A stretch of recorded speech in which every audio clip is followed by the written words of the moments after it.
Welcome to the Grow Your Practice podcast. Hi, I'm your host, Chad Madden, owner of Madden Physical Therapy and Breakthrough. Join me each week as we dive into the best practices, systems, principles, tips, and tricks to help you grow your private practice. Welcome to the Grow Your Practice podcast. I'm your host, Chad Madden. This week, I wanted to share with you a recording from a recent webinar that I hosted. To get access to the slides and videos of this recording, you can visit getbreakthrough.com/resources. Remember, this was a training hosted with a live audience, so there are real-time questions and answers that I think you will find valuable. Without further ado, let's get started. I hope you enjoyed this episode. Hey, Tony. Hey, good morning. How you doing, Tony? Good. How are you guys doing? Awesome. First, thank you for being so patient here. I know your highly anticipated session here on renegotiating. How did you possibly do this? But before we get started with that, can you just introduce yourself to everybody, where your practice is, who your practice is, and where you and Melissa are at in the world? So me and Melissa, my wife, own Kinetix Physical Therapy. We're located in Gainesville, Florida. We opened 2008. We've been a part of Breakthrough since really the end of 2016 or beginning of 17. Since being part of Breakthrough, it's made a huge difference with our practice. We, went from about 950,000 revenue in 2016 and doubled that to about 1.8. 1.8 in 2018. And steadily grew. And last year we were about 2.8. And now we're in the process of opening another clinic.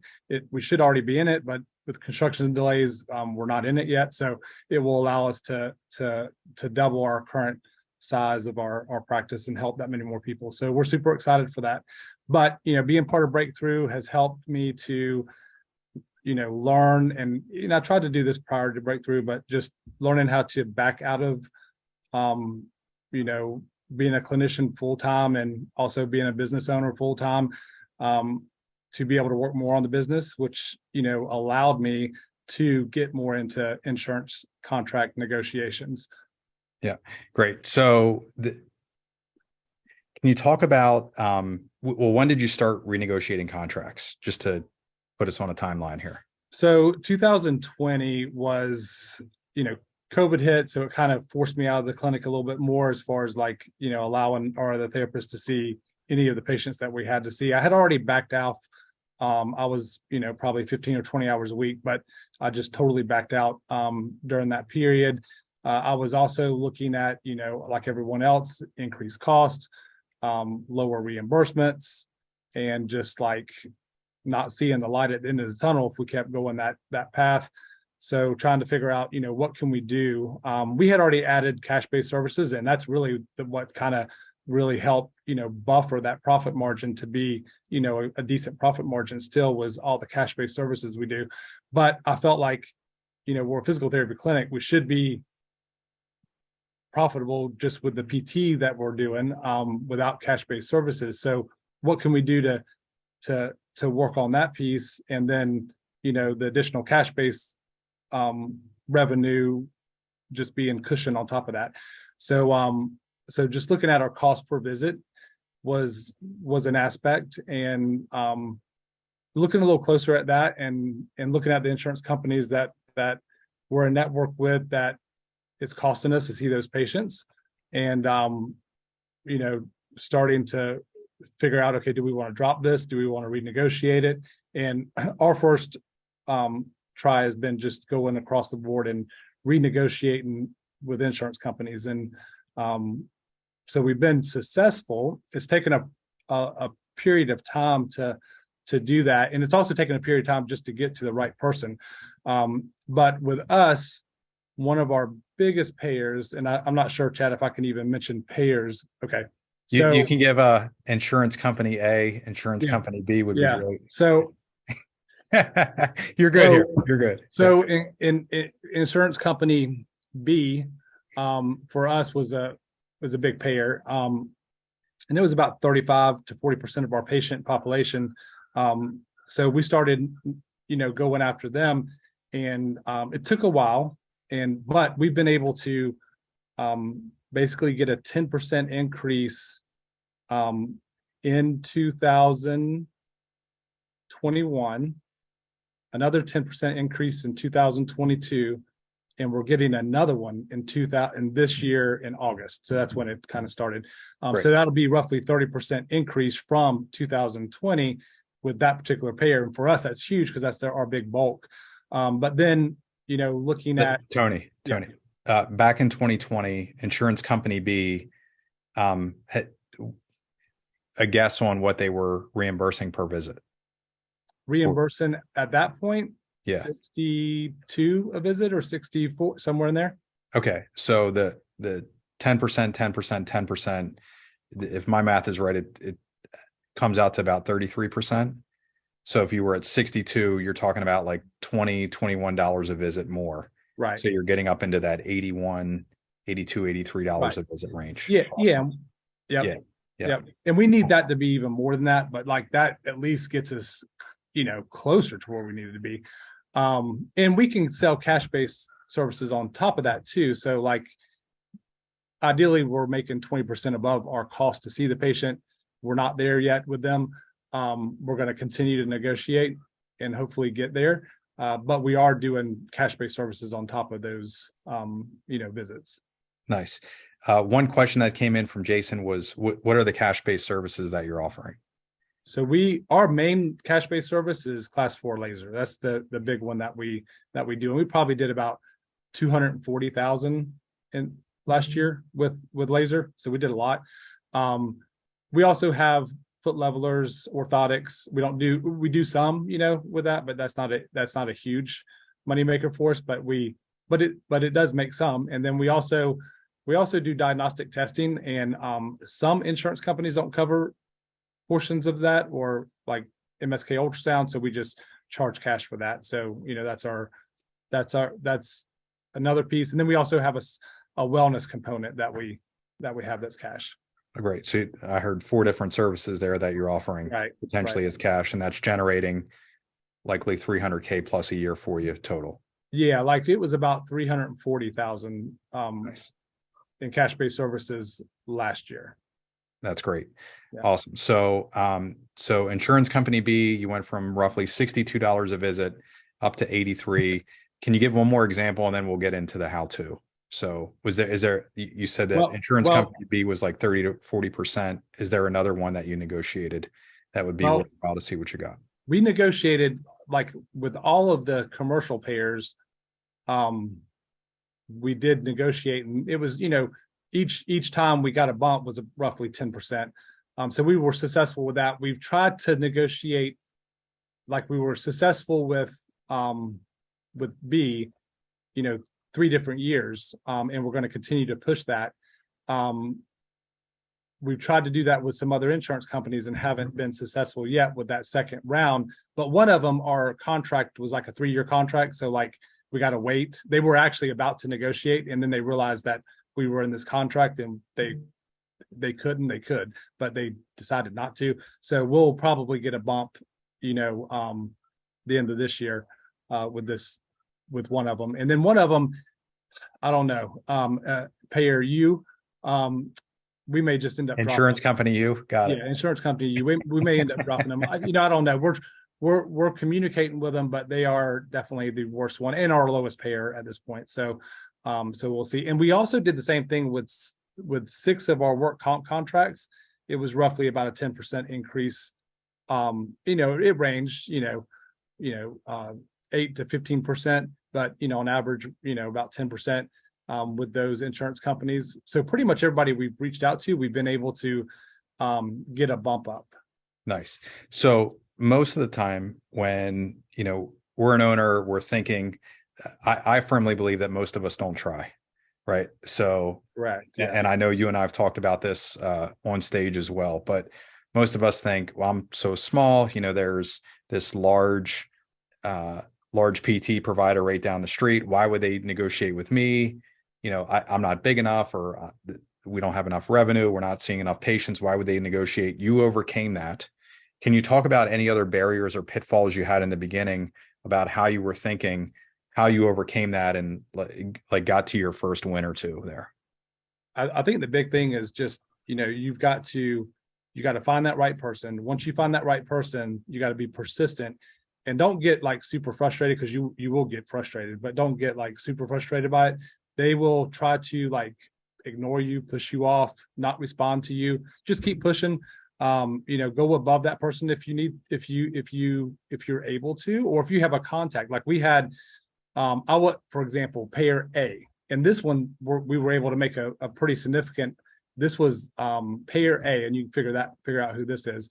It was a 20% increase right away, and then up to 24% increase over so many years. So it's kind of built into the contract. But that one, you couldn't even. There was no way to even find a person to get a hold of. So I went to the person that we work with in our company that looks at different insurance companies for the group every year.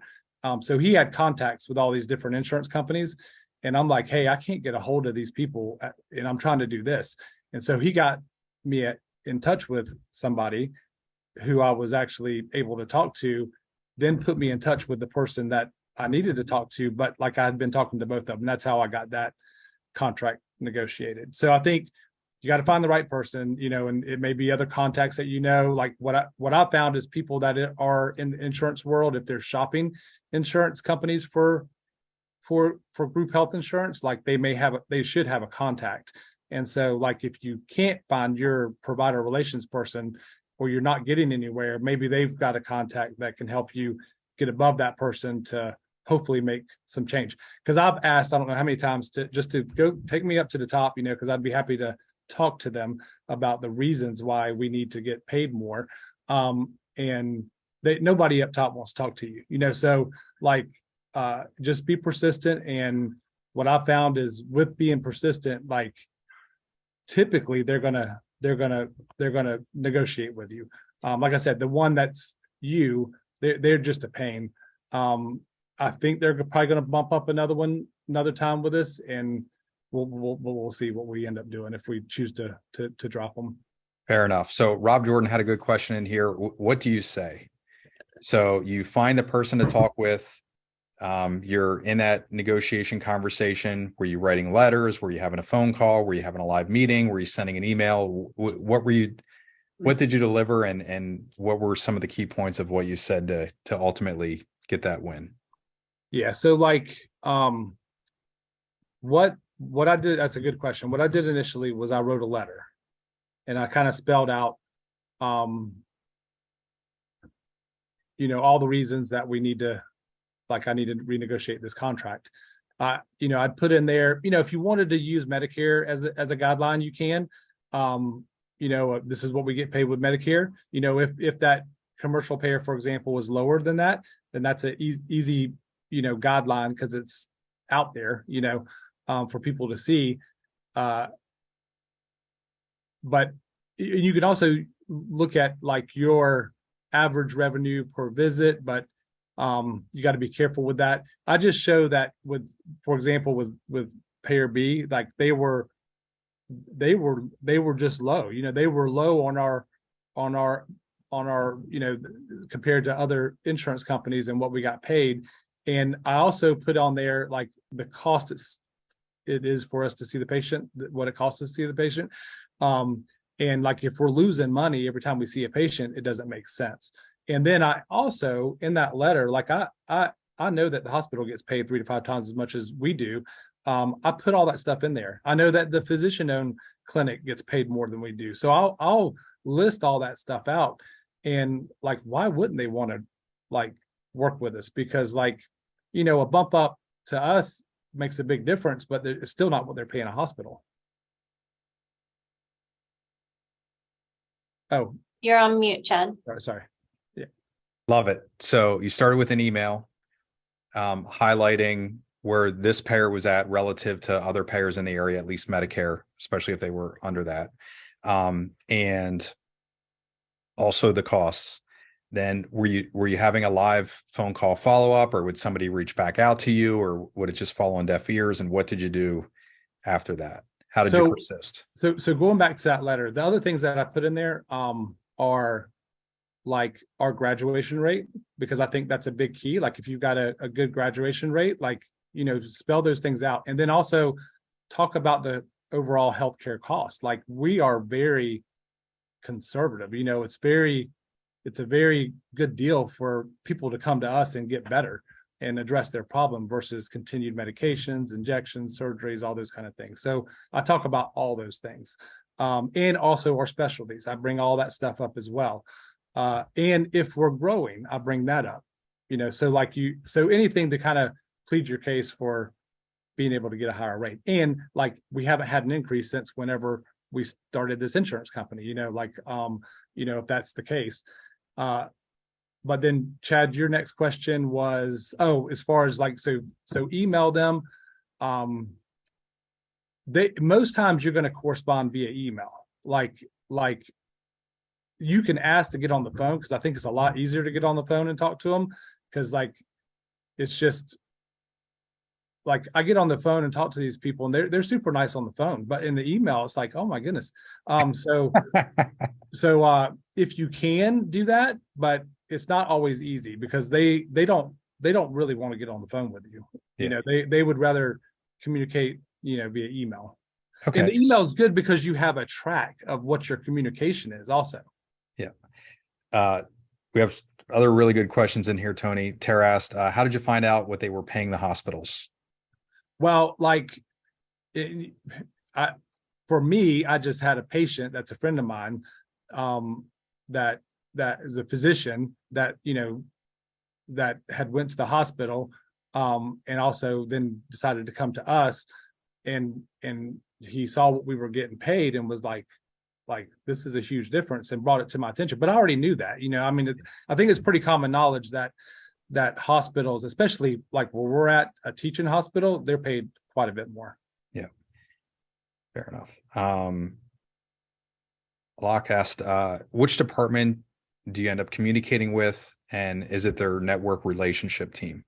Yeah, so it's provider relations. That's who you go to. It's just you just want to have that communication back and forth. And again, what I've found in my experience, pretty much with just about all of them, like I almost have to like send 3 emails before I get one back. Like it's like you send an email, nothing happens. Yeah. You follow up with it, nothing happens. You do it again, and then maybe something happens. And if it doesn't, then I start trying to go up the chain a different way. Yeah, great.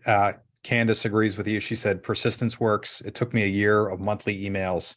Yeah, got a 15% increase. Yeah, and that's been kind of us too, the same kind of thing. Like it's not a quick thing. Work comp was much quicker than your commercial payers. Your commercial payers just drag it out. I think they just drag it out so much that you kind of give up, is what they do. What a great business strategy. Ankit asked, when is the best time to do an insurance negotiation? Did you see anything in timing? Yeah, so you have to look at your contracts, because like, say if you're in a contract for a certain period of time, a lot of times they won't negotiate with you until that period is up. And then there's also a time period that they're willing to actually negotiate and talk with you. So it's just, and that's different depending on when you sign your contract. All right. I believe you alluded to this already, Tony. Joyce asked, what information did you provide to substantiate your request for an increase? Anything different than what you mentioned earlier? Not a whole lot, because you got to remember, they have all of our information. They know how many patients we're seeing that has such and such insurance, what we're billing, how many visits they're coming to us. They've got that information. So like, but what they don't have is graduation rate, and all of those kind of things. So like, I think putting the stuff in there that shows that we're making a big difference is key. And like I said, the big things were the graduation rate, going back over like the overall healthcare cost and how PT is overall saving a lot of money, taking care of the actual problem. Like if you have growth, putting all that stuff in there. Great. Another question, what is graduation rate? So what we Those who don't know. we started looking at this since we've been part of Breakthrough. And what we do is we go back, say 6 months, and out of those evaluations that a therapist, performed, how many of those patients completed their plan of care. And that's and our goal is 90%. We're ranging, probably closer to 80-85%. But overall, that's actually really good when you look at overall statistics of what the average graduation rate or plan of care completion is for PT, for patients going to PT. Love it. And here's a good final question, Tony. By the way, while I'm asking this question, how about some love for Tony in the chat? Jessica asked, did you have to send outcome measures? No, nothing about, nope, none of that. These people, really, it's just connecting with them and trying to plead your case. But you want to be careful how you do it. It's like you got to realize that person on the other end, they're just being told to keep rates low. So that's their job, and you got to help convince them to help you, and then go to bat for you. And that's what I did with the Insurance A, because they actually came to me, I shot for a 30% increase. They came to me with a 10% increase. And then they actually came back and said, you know what, our higher levels said, no, we could do a 5% increase. I'm like, no way. I'm like, okay, go back and ask for 20, And so that's what happened. We actually got it, but you have to fight for it, and you got to get that person to fight for you. And this particular person was like, yeah, we're paying such and such, way more than you. And I'm like, yeah. I mean, she didn't tell me how much, but she's just alluding to that. And that's basically the hospital. And she's like, it makes more sense for us to try to get them to you guys. Now, Insurance they deal with, that TPAO, and they don't really look at it quite the same, so it's a little harder to deal with them. But if you're dealing with the main insurance company, then, yeah. Great. By the way, Tony, you got a lot of love there in the chat, and also you're providing a lot of hope for owners, in terms of that this is a reality and a possibility. So thank you for that. In the end, between 2020 and where you're at today, what did this do for your average reimbursement per visit? What did it do for your practice? What did it do for your group? So for us, from 2020 till the end of 2022, and now, it's about a $10 difference, but that increase, but that also includes all those decreases we've had during that time with Medicare. So even though we've had decreases, we've overall increased our revenue per visit, just the PT portion of it, by about $10. And that's going to increase even more by the time some of these other things start kicking in again. So we're hoping by the end of the year, it's another maybe $3 or $4, so, but over time, that makes a huge difference. And it makes a big difference when you start looking at volume of patients. Yeah. Love what you're doing, man, with the Kinetix team. Thank you so much for being here. And also check out the chat for all the love that everybody gave you. This was great. All right. Awesome. Well, thank you. We appreciate it.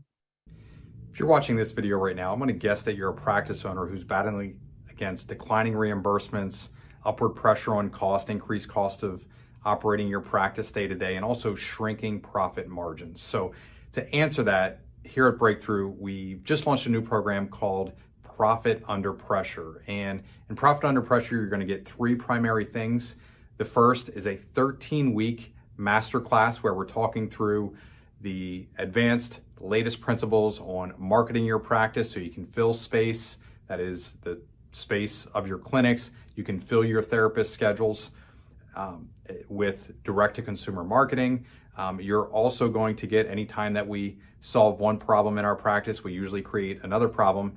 So the one thing that we're hearing a lot of is, how do I calculate my finances? So we have specific training in the 13-week masterclass around how to help you plan and financially project to be more profitable.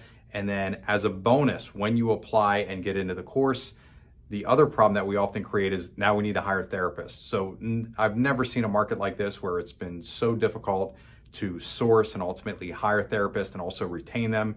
So we're gonna have a specific training as a bonus for you around that.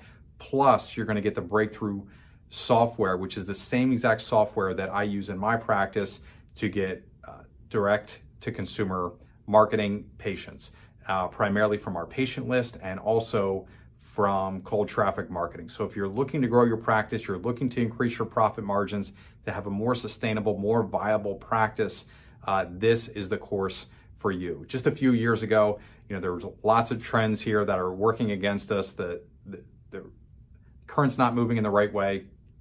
So a few years ago, the industry average was 14.6% in private practice PT in terms of margins and profitability. Today, that number is significantly less, and it looks like with another Medicare cut on the horizon that many of us are going to be facing even more pressure. This course is how to help you navigate that. So how do you add a cash pay service? How do you negotiate with insurance payers? How can you drop a low payer? That's all going to be covered in the course, that 13-week masterclass. And also, don't forget, you get the bonus on incentivizing, retaining PTs, how to source, how to hire, and how to do that as well. So it's going to help you grow your team, be more profitable.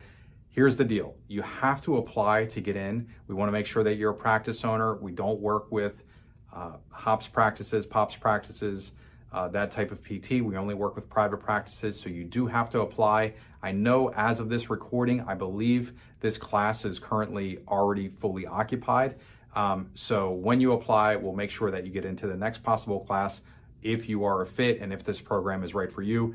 Just scroll down below. You can fill out the application in less than 5 minutes, and somebody from our team will schedule a call with you, walk through, make sure that you're a good fit for the program, and this is the right solution for you. Remember to visit getbreakthrough.com to access our free resource library designed specifically for private practice growth. While you're there, make sure you register for a complimentary growth assessment to learn about potential opportunities for growth in your local market. Again, thank you for tuning into the Grow Your Practice podcast and supporting our mission to help people in pain get back to normal naturally.